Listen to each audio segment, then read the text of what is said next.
తిరుపతి లడ్డు వ్యవహారంపై సుప్రీంకోర్టులో ఉత్కంఠ కొనసాగుతోంది. కేంద్ర ప్రభుత్వం వైపు నుంచి ఎటువంటి వాదన వస్తుందోనని జనం ఆతృతగా ఎదురుచూస్తున్నారు. ఏపీ సీఎం చంద్రబాబు తొందరపడి మాట్లాడారని సుప్రీం ధర్మాసనం వ్యాఖ్యానించిన నేపథ్యంలో ఇవాళ కూడా అత్యున్నత న్యాయస్థానంలో విచారణ జరగలేదు.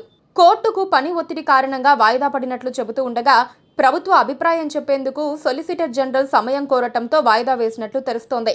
న్యాయమూర్తుల వ్యాఖ్యల ప్రభావం ప్రభుత్వంపై ఉంటుందని న్యాయ నిపుణులు వాదిస్తున్నారు. రేపు ఉదయం 10:30లోపు ప్రభుత్వం ఎలాంటి కౌంటర్ దాఖలు చేస్తుందనేదే ఇప్పుడు పెద్ద ప్రశ్నగా ఉంది. ఈలోపే కోర్టు సూచన మేరకు తిరుమల లడ్డూపై సిట్ విచారణను తాత్కాలికంగా నిలిపివేశారు. దీంతో కోర్టు తీరుపైన సామాజిక మాధ్యమాల్లో విమర్శలు వెల్లువెత్తాయి. అది వేరే విషయం అనుకోండి. ఇప్పుడు కేంద్రం సమాధానం ఏమిటన్నదే టెన్షన్. బహుశా రాష్ట్ర ప్రభుత్వం సిబిఐ విచారణ కోరితే తాము వ్యతిరేకించబోమని కేంద్రం ప్రకటించే అవకాశం ఉంది. ఆ సంగతి రాష్ట్ర ప్రభుత్వానికి తెలిసే పెద్దగా టెన్షన్ పడటం లేదనిపిస్తోంది. చూడాలి మరి ఏం జరుగుతుందో.